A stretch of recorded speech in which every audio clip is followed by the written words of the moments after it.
olayın hakkın emini Kurbanım olayın ey hakkın emini Ödümü dönüyün bağlama dilme Onun için alın birine zalimi Sadağım olayın bağlama dilme Onun için alın benim zalimi Ödümü dönüyün bağlama dilme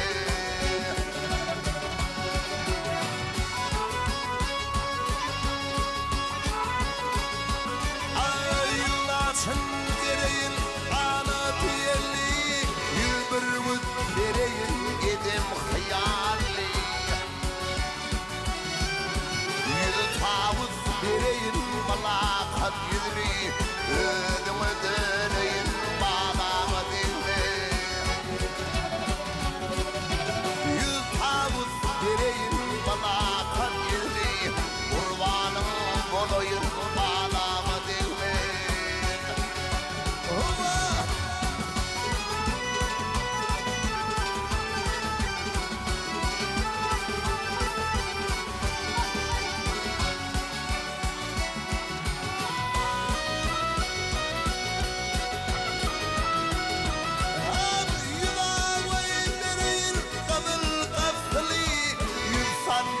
Bireyne içi tefli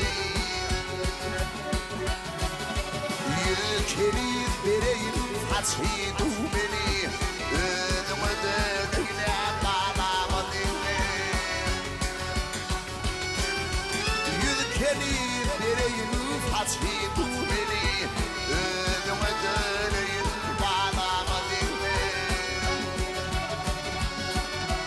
Oğul baba kulluğum